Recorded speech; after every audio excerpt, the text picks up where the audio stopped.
7 days 7 one pot ரைஸில் இன்றைக்கி நம்ம வெஜிடேபிள் புலாவ் தான் பார்க்க போகிறோம். வாங்க வீடியோக்குள்ளே போகலாம். அதுக்கு முதல்ல ஒரு குக்கரில் 3 டேபிள் ஸ்பூன் எண்ணெய் நல்லா காஞ்சதும் பட்டை, லவங்க, கிராம்பு, ஏலக்காய், சோம்பு எல்லாம் ஆட் பண்ணிக்கலாம். இது நல்லா பொரிஞ்சதும் 3லேருந்து 4 பச்சை மிளகாய் ஆட் பண்ணிக்கலாம். இது கூட ஒரு பெரிய வெங்காயத்தை நல்லா நீட்டாக கட் பண்ணிக்கலாம். அதுவும் ஆட் பண்ணிட்டு 1 டேபிள் ஸ்பூன் அளவுக்கு இஞ்சி பூண்டு பேஸ்ட் ஆட் பண்ணிட்டு இது நல்லா கோல்டன் ப்ரௌன் கலர் அளவுக்கு ஃப்ரை பண்ணிக்கலாம். இது கூட ஒரு கைப்பிடி புதினா, கொஞ்சமாக கொத்தமல்லி ஆட் பண்ணிட்டு நல்லா ஃப்ரை பண்ணிக்கலாம்.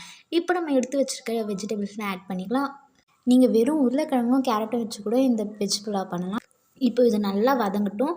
இப்போ நம்ம தேவையான அளவுக்கு உப்பு ஆட் பண்ணிட்டு ஒரு 5 to 10 மினிட்ஸ் அளவுக்கு இது நல்லா ஃப்ரை பண்ணிகிட்டே இருக்கலாம்.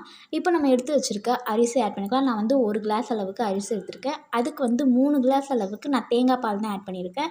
இதுவும் ஆட் பண்ணிவிட்டு நல்லா உப்பு காரம் கரெக்டாக இருக்கான்னு செக் பண்ணிவிட்டு நல்லா கொதித்த உடனே ஒரு 3லேருந்து 4 விசில் அளவுக்கு போட்டு எடுத்திங்கன்னா நம்ம சூப்பரான வெஜ் புலாவ் ரெடி ஆகிடுச்சு. இதை நீங்கள் ரைத்தாவோட சாப்பிட்டிங்கன்னா அவ்வளோ சூப்பராக இருக்கும். மறக்காமல் உங்கள் வீட்டிலும் ட்ரை பண்ணி பார்த்துட்டு எப்படி வந்திருக்குன்னு சொல்லுங்கள்.